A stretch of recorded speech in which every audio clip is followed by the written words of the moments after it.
Hello everyone, it's Chris again. Welcome back to the channel. Please like and subscribe if you haven't yet.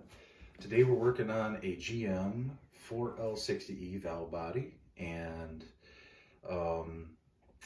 this is kind of one of those videos where I'm going to say sometimes you got to do what you got to do, you know what I mean? So normally you would probably wash this valve body in like a solvents cabinet, like where you have a steady flow of solvent-based material to clean it, like a mineral spirits or whatever the solvent-based stuff is that they use that's safe for aluminum parts or parts in general.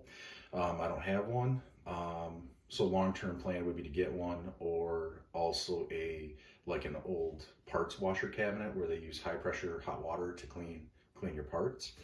But and if that's not, I'm not really sold on that. I might just do like an old dishwasher and put that out in the garage and wash, my parts that I need to do. I guess if I ever had to do like an engine block that was bigger than the dishwasher, I guess then maybe I'd have to entertain that idea, or maybe outsource it to a shop that actually has a big parts washer. But for me, for today, this has worked for me in the past, and it's going to work for me again.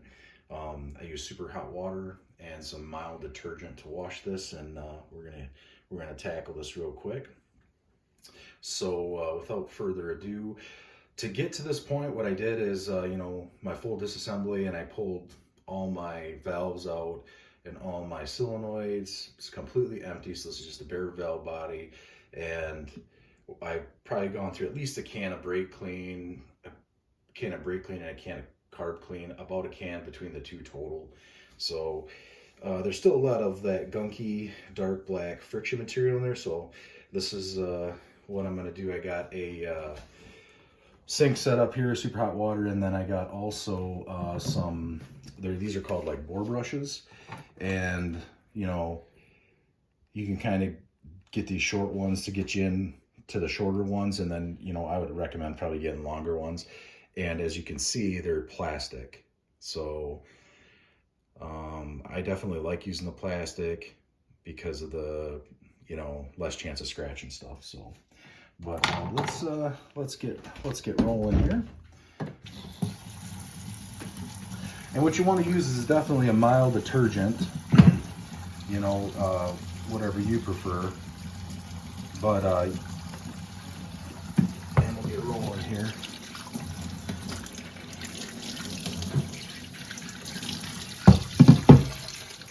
I just kind of let it soak there, get it really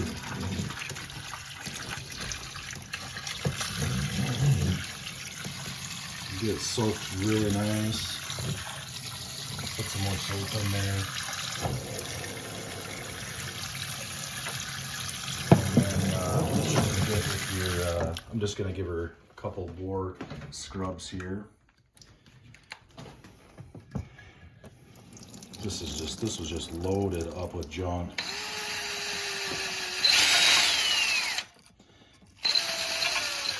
Just kind of go through each one.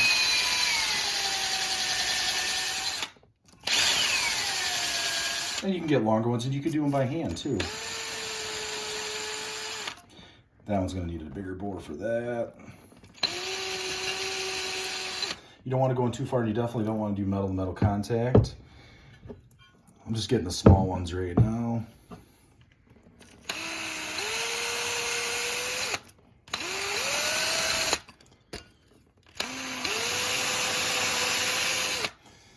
You can do, it just depends on how dirty yours is. This was pretty dirty, and then doing a lot of the, the brake clean, the carb clean, and then blow it off with an air gun, and then repeat. Has been very, very good in the past for me. But sometimes you just got so much junk in these things that you're kind of limited.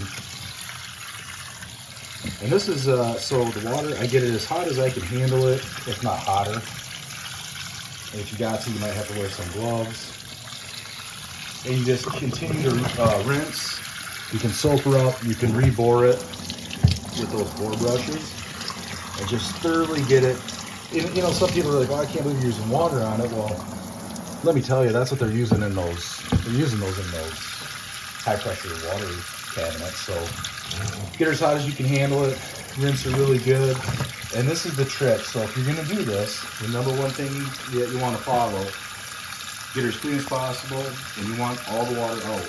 You want to get rid of all the water at the end. So what you're going to want to do, I'll just turn this off. So what you're going to want to do is after you're done cleaning it, or brush it out, soap it out, water it out, rinse it, take it to the air station, blow it off really, really good. Blow it really good. Then I would recommend using a whole can of brake clean. Like use a whole can of brake clean. Maybe if you have to use 2 cans of brake clean.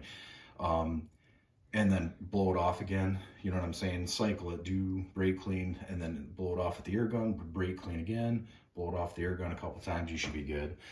And then when you go to and then what I do, it depends. If I'm gonna assemble it right away, either way, I'm actually gonna do this. You're gonna wanna coat it with PB Blast. So, you know, you wanna get all the water off. So you're gonna blow it with the air gun and then brake clean it, blow with the air gun again.